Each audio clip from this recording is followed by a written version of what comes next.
What's up guys, it's Tommy here and welcome to a brand new Liverpool transfer news video, and we have some exciting news regarding Erling Haaland because German and English newspapers are reporting that Liverpool have already contacted the agent of Erling Haaland, who is the notorious Mino Raiola, and we will have the full transfer story in this video. We will also preview the Leeds United Liverpool game. I'm really excited to watch that game in a packed Ellen Road. It will be a ferocious atmosphere, and I hope that Liverpool can get the 3 points, whatever it takes. Liverpool need to win to get serious in the title race, and we need to put a winning run together. We play some winnable games next in the Premier League, so after Leeds United, so this is a really big game and a really difficult game, but I expect Liverpool to get the 3 points. So let me know your prediction for the Leeds United Liverpool game. And I want to say a huge thank you to OneFootball for sponsoring my channel for this month. OneFootball is the home of football, my favorite app. I've been using it for years. You can find all kinds of football news on there, and also you can find the stats, the latest transfer news. I've been going there almost every day checking the Liverpool transfer news because they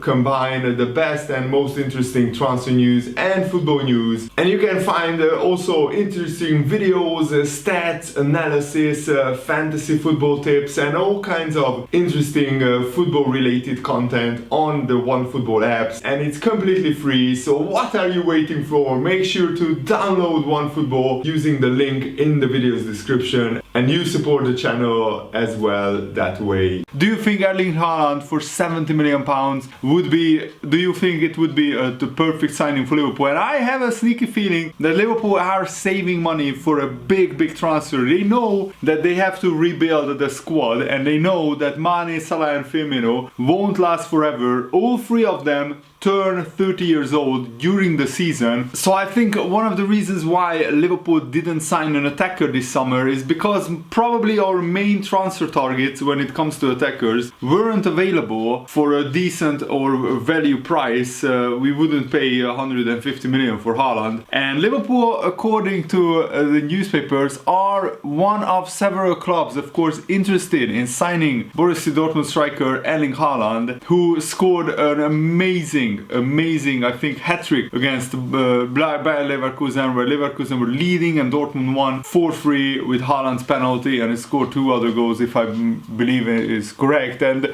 the report states that Liverpool have gone as far as contact Mino Raiola and personally speak with him and talk about Erling Haaland potentially coming to Liverpool. I think he's a big fan of the Premier League. Of course, his father played for Manchester City, so growing up he probably was watching Man City, and I think whoever puts the best package in front of Haaland has a serious chance of getting him. And I'm not only saying the best package in terms of money. Of course, that's one important aspect, but I think Haaland will be after sporting success. He will be after going to a team that can win titles, and I don't think there are many teams who have a slot available of a striker position. Liverpool is one, Manchester City is the other. I think Man City will be the biggest rivals to Liverpool because Man City missing out on Harry Kane opens up the possibility of Man City signing on Erling Haaland next summer. But Liverpool also, with Firmino getting older and he has been below par for 18 months, Liverpool also have an opening at the striker position. Mane, Salah and Jota all like to play on the wing, so Erling Haaland would be, I think, perfect for Liverpool, because Haaland went to Dortmund because he wanted to play every week. He wanted to go to a big team who has a striker spot available to him, and I think Liverpool would be very attractive if Jurgen Klopp says to Erling Haaland, come to Liverpool and you will start every week. We'll build the attack and the team around you. And of course it's unclear what Erling Haaland thinks himself, but I think he just wants to go to a team where he can win trophies and titles. And I have a sneaky feeling that Liverpool and Man City will be the two front runners for Erling Haaland. Of course, Real Madrid want Mbappe, and Paris Saint-Germain, I think, already are stacked in the forward area. And I don't think Erling Haaland would go to the French league.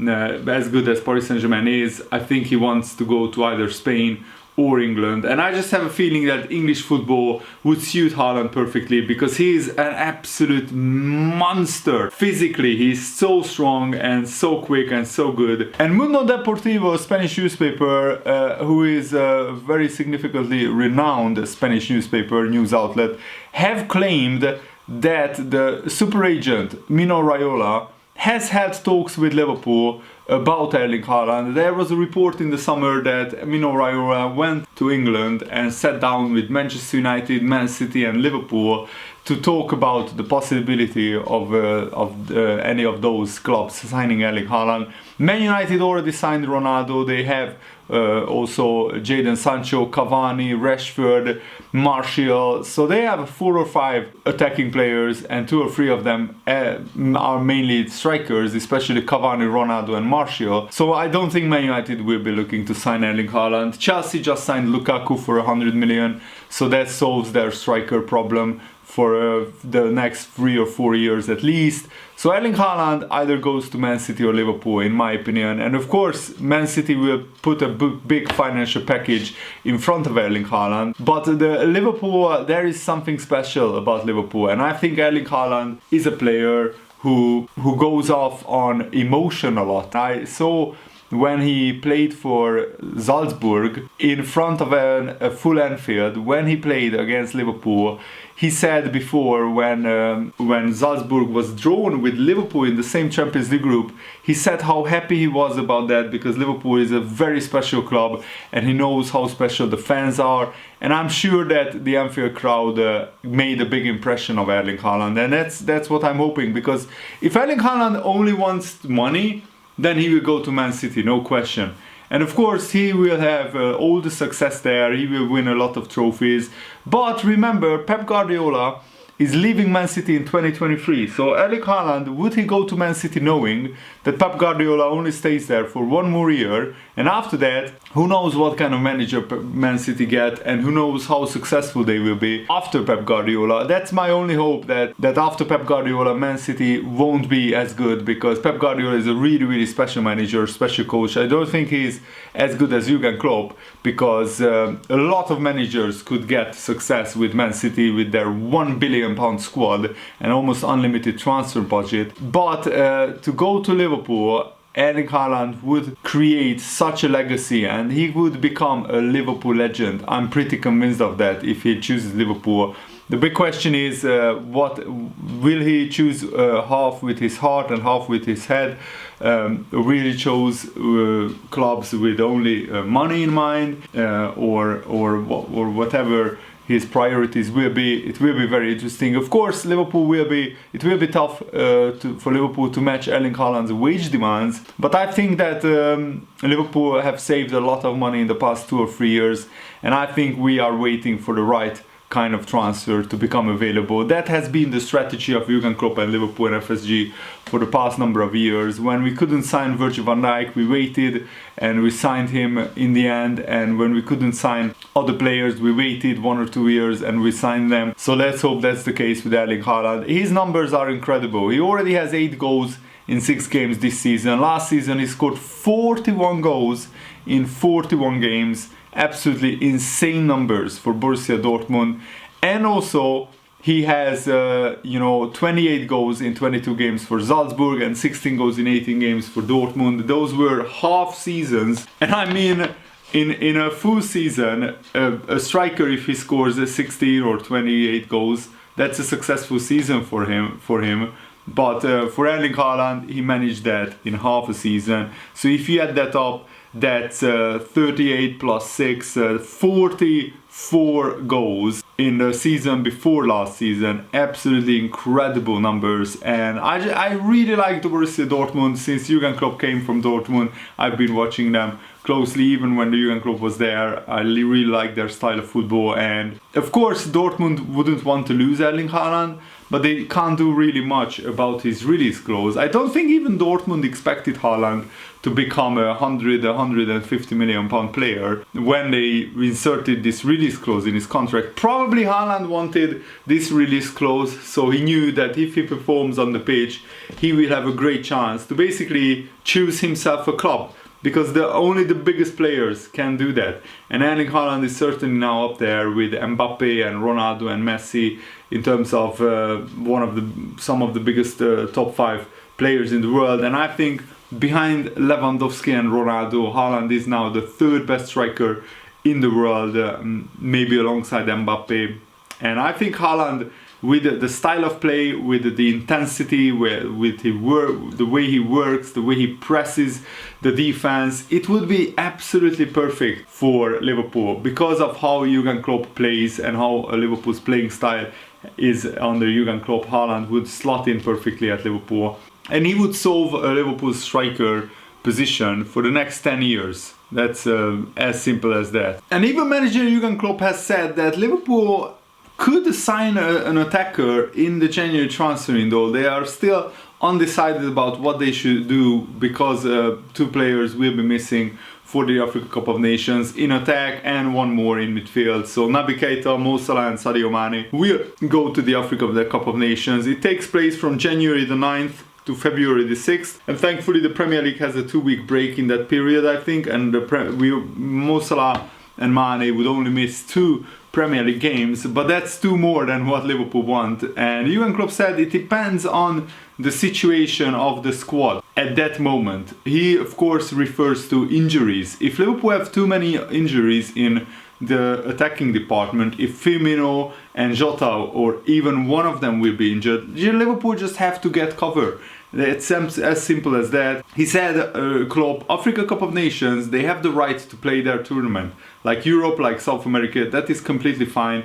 We knew it and we have to deal with it. And we will deal with it. How? We will have to see in January. People are saying now that we have to sign 2 strikers of the same quality as Sadio Mane and Mo Salah, but that cannot be a solution, as we cannot do that. So we need to find a solution in January. And he refers to, like, Mo Salah and Sadio Mane, they are both £100 million players, and Liverpool just can't go out and sign £100 million players. And it has actually come out that Liverpool would have wanted to sign Patson Daka, who went to Leicester in the end for something meager like 20 million. But because we were waiting for other clubs to make bids for our players, we still haven't sold Minamino, Shaqiri and Origi, Liverpool couldn't make a move for Patson Daka because we didn't have a place for him in the squad. We had all our foreign player slots full. And by the time we sold Shaqiri to Lyon at the end of the transfer window, Patson Daka already went to Leicester. And these are the kind of bargain deals that Liverpool should have done, and we should have maybe risked not giving a squad place to somebody like Adrian, our 3rd choice goalkeeper, who is occupying a foreign squad slot. I just don't understand why Liverpool gave him a new contract when he is clearly not good enough, and we already have Kiwi Kelleher in the squad. So we should have filled the 3rd goalkeeper squad with an even younger player, but that was Liverpool's decision to give Adrian a new contract. I'm sure that he has good influence in the dressing room behind the scenes, but still, this feels like Liverpool missing out on a player who could become a really great striker. And for 20 million, I think it's a little bit of a bargain that Liverpool missed out on not signing Patson Daka, because his numbers at Salzburg were amazing, and I think he has all the attributes to become a really, really good Premier League striker. Also, great news, the Athletics' James Pearce has updated us on Roberto Firmino's injury situation, and he said that Firmino is jogging and doing some ball work at Liverpool's training centre in Kirkby, and it's unclear exactly when Firmino will be back. He will 100% miss the Leeds United game. He will almost certainly miss the AC Milan game on Wednesday, but next weekend against Crystal Palace he could be available. Of course, Diogo Jota is nailed on to stand in and start in place of Firmino, so probably we will play with Jota up front, Salah and Mane on either side, and Liverpool will play in a 4-3-3 formation. And I think it's very, very important to keep the pressure up on Leeds United for the full 90 minutes, because last season we went 1-0 up and then we eased off and Leeds United came back into the game and equalized late on, and that cost Liverpool 2 points. Thankfully still Liverpool made the Champions League places, but that was a needless equalizer to concede in the 90th minute. And I really loved the Jurgen Klopp's answer when he was asked about transfers and Cristiano Ronaldo being at Man United, and he really brushed that aside and he said that he's fed up with all of it. He said, it's really a little bit annoying that I have to talk about that, because I said it already 5 million times. The only transfer we didn't speak after was Cristiano Ronaldo, but all the other things we spoke before. No, I'm not surprised that Man United do it. I was surprised, but it's a personal thing, that Cristiano left Juventus, because I didn't know that would happen, and that's it.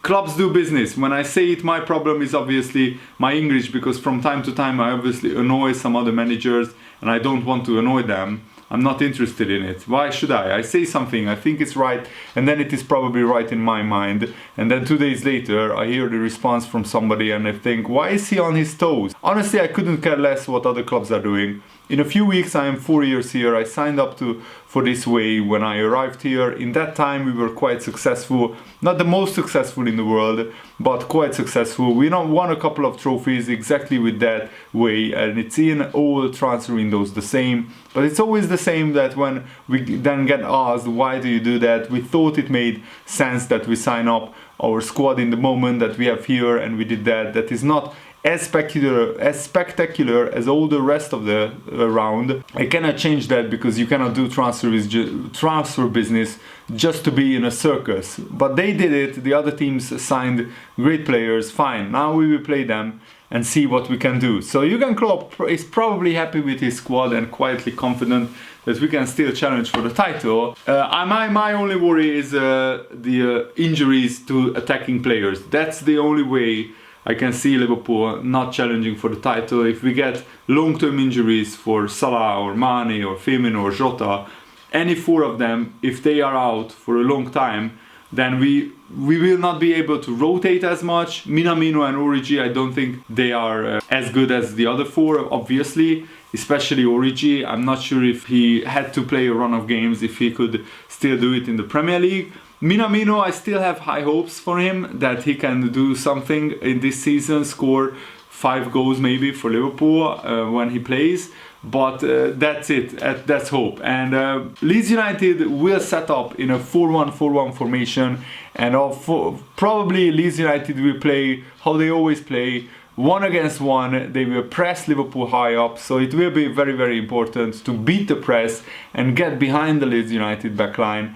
And I think Liverpool can get a lot of goals if Leeds United play that way, because that will leave spaces behind. Liverpool always like to play against teams who attack them and who come out and press them in numbers, because that leaves a lot of space behind their defense and behind their midfield. Liverpool usually struggle against teams who just park the bus and defend with 10 or 11 players. Chelsea did that after they got a man sent off. They defended all game, and it was really tough for Liverpool to break down. Chelsea probably have one of the best defense in the Premier League alongside Man City, and for them not to, have any impetus to attack, it made Liverpool's job almost impossible. But let's hope that Leeds United don't play that, and hopefully Liverpool will score a couple of goals and win the game. But I expect a really tough game, and let's hope our defense stands firm. It will be interesting what the team selection is, because Liverpool manager Jurgen Klopp usually selects players who haven't played all 3 games during the internationals, and Van Dijk played all 3 games. So will he start Van Dijk, or will he give him a rest and bring Joe Gomez into the fold with Matip, or will he start Konate? Also, will he give Andy Robertson a rest, because he also played a lot of games recently after injury? We could see Kostas Tsimikas come in, so it will be an interesting team selection. Does he start with Thiago, or does he start with Naby Keita? That's the big question. I think against Leeds United, Naby Keita would be very effective, and maybe against AC Milan it will be Thiago, but that's just my opinion. Let's see what Jurgen Klopp selects. And thanks for watching, guys. Hope you enjoyed this. Have a nice day. See you later. Goodbye.